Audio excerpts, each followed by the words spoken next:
aujourd'hui est-ce que ñaari correspondre na mais ci beneen wet aussi par rapport ak différents points yi nga xam ne ñu leen fay xaar yan levier moom la Sénégal di xaar véritablement en urgence pour démarrer li nga xam moo di vision Sénégal 2050 boobu.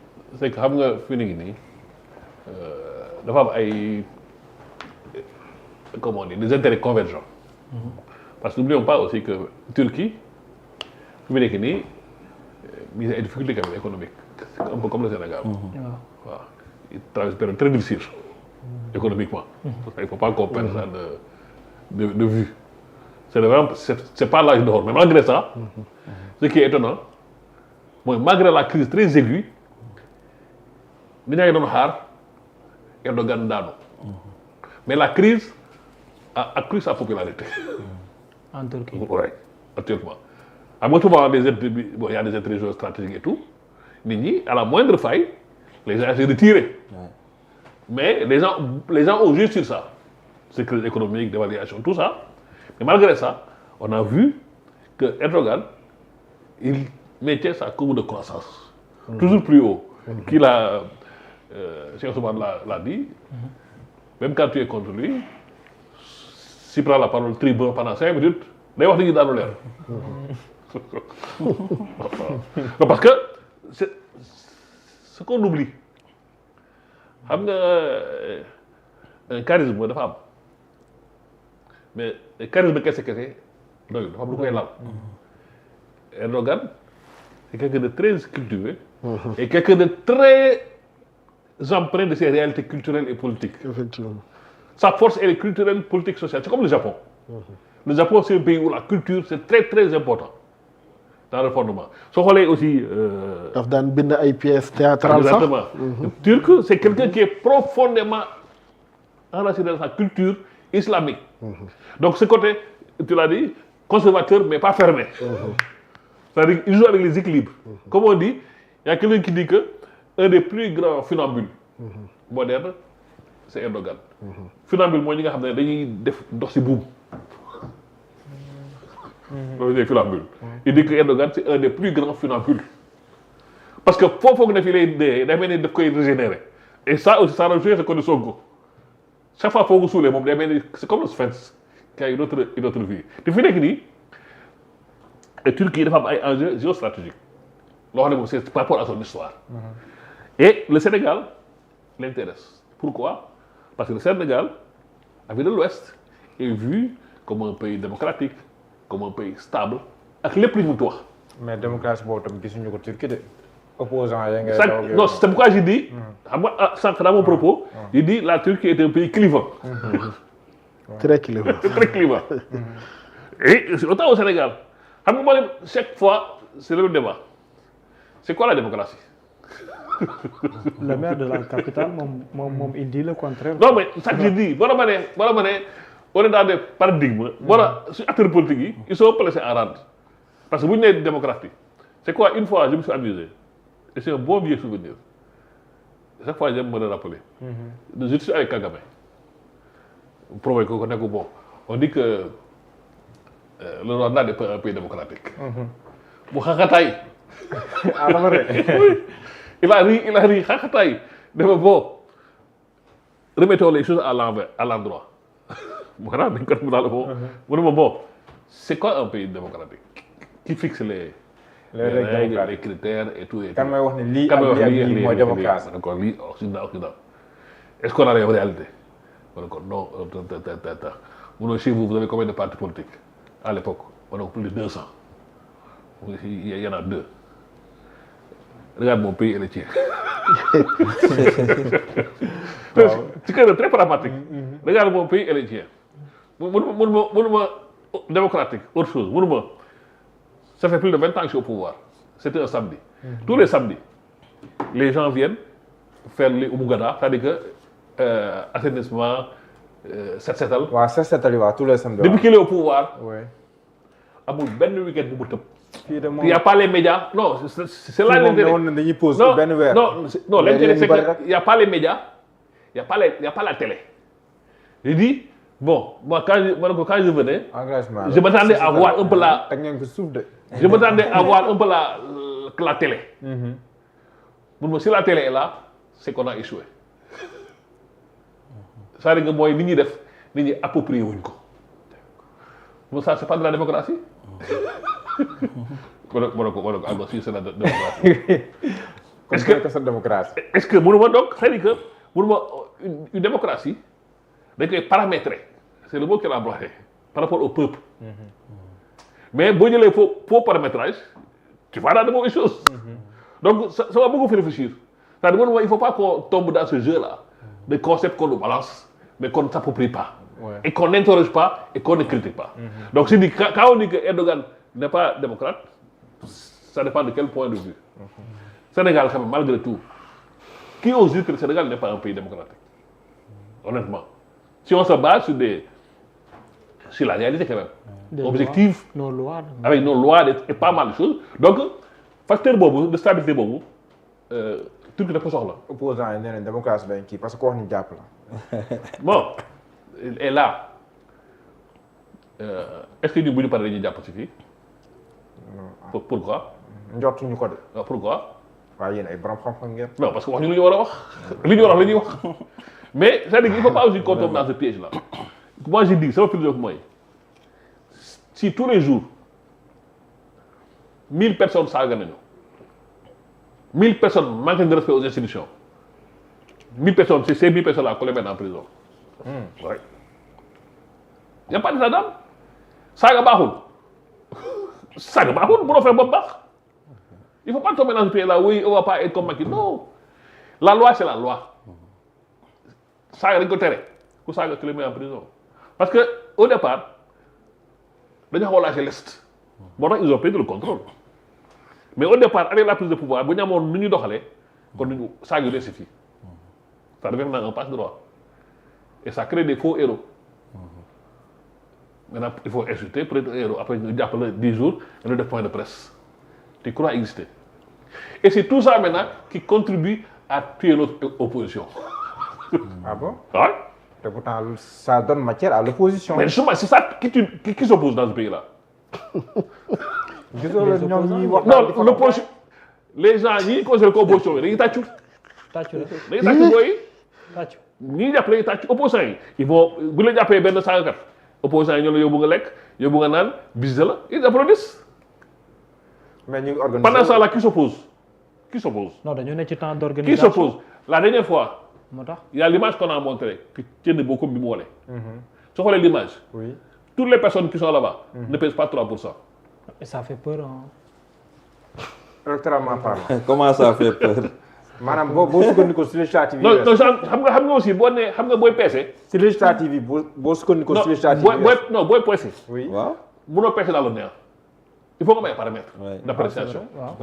boo nee Diallo moo fort dafay foo ko teg. dañ koy teg parce que c'est ça la spécialité.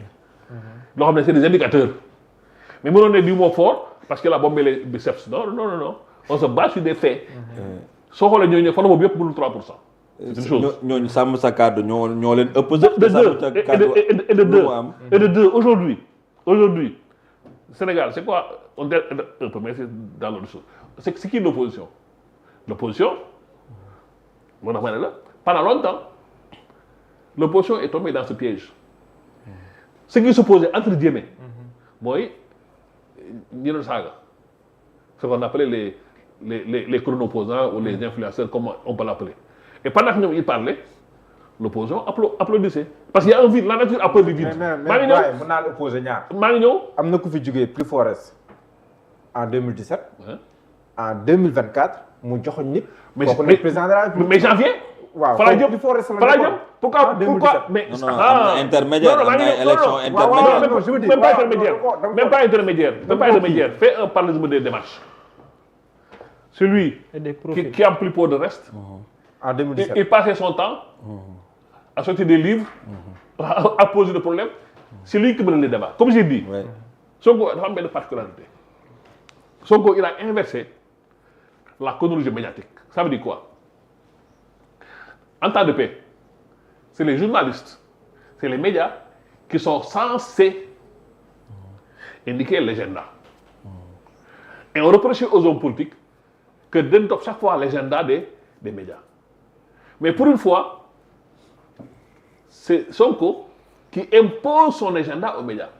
Sonko lu bëgg wax média suba loolu la ñuy wax Sonko lu bëgg opposition wax suba opposition loolu la ñuy wax c'est Sonko qui a son agenda Sonko qui a son timing qui déroule pendant ce temps-là les gens passent à répondre pendant qu'ils répondent Sonko est passé à autre chose. Justement la réponse de l'opposition ku su mel ni l'ex-maire de Dakar Barth nee na ko di nga xam ne dans quelques jours wala lu mel noonu en tout cas lu yàggatul di nga xam ne opposition am na fi. ça mais non dama ne. xam nga on est au temps T.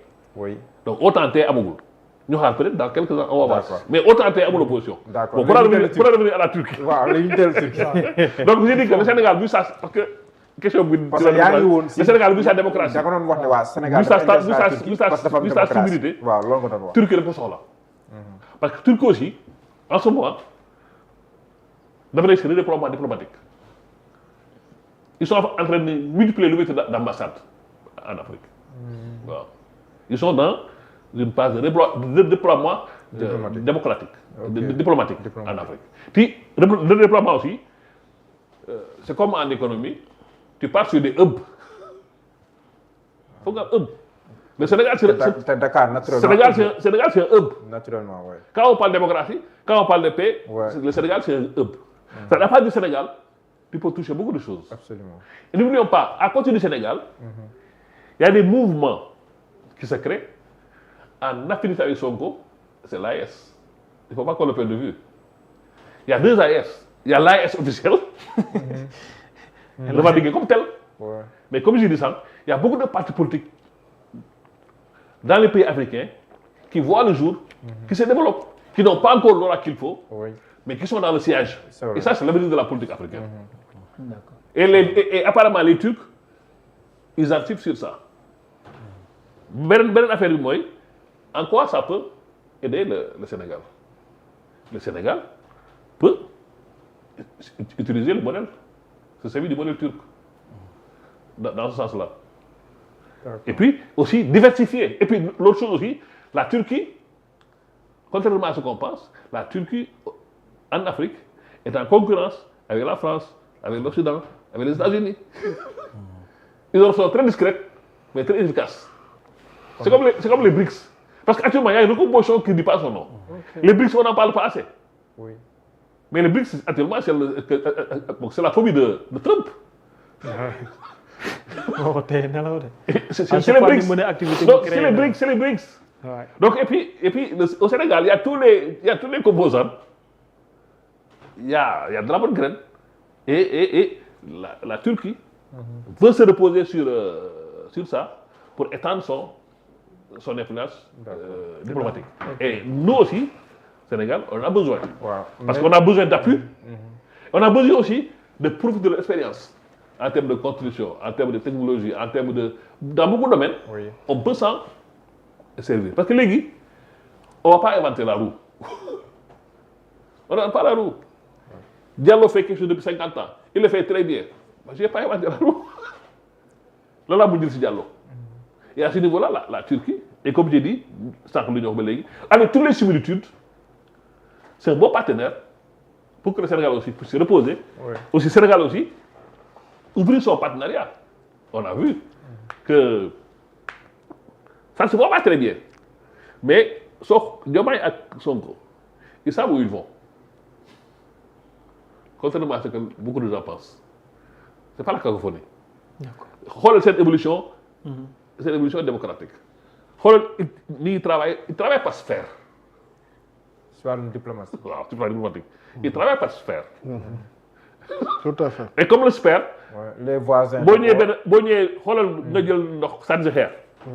Tu vois la pierre, mais tu ne vois pas tout le mouvement autour de la pierre. Regarde, la diplomatie, ça ne se voit pas. Mais ndox mi day def effet tache d'huile ça. Zone bu nekk ak li ñu fay uti quoi. C'est ça. Léegi mais dafay am après des convergences. Donc c'est très bien pensé. C'est bien calculé. Contrairement à ce que beaucoup de gens pensent, c'est pas oui, ils vont pas ici, ils vont pas ici. Démocratie. On n'évalue pas la démocratie en termes de nombre de voyages. Waaw, vraiment. Je vais pas aller au Canada parce que j'ai envie de rencontrer Trudeau.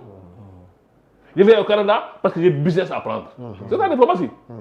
On va dire oui, il est parti au Canada, il n'a pas rencontré Trudeau. Mais on n'a rien à faire de Trudeau si on signe 50 contrats. avec les milliers affaires canadiens. Ouais, c'est vrai. 50 contrats vaut mieux qu'il faut avec Trudeau. Et tu vois comment on apprécie les choses. Qui recevra quoi, mais on s'en fiche. C'est les contrats qui nous intéressent. C'est le développement. Les soit tu choisis, tu as 50 contrats avec des multinationales, ou bien tu as 2 pour avec Trudeau, ou tu souris.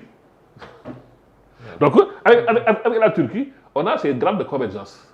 Alors, nous, on peut s'appuyer sur nous, on peut tirer de leur expérience, et puis on a un peu une culture qui s'assimile, la culture arabo-musulmane. Tout ça crée des proximités. D'accord. Donc, dañu soxla wante.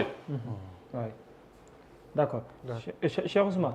mais ci côté contrat partenariat entre autres. yan attente lañ mën a xaar carrément. comme ni ñu ko waxee ci vision Sénégal 2050 bi ñëw jokkoo ci fànn ko pour démarrer ko une bonne fois.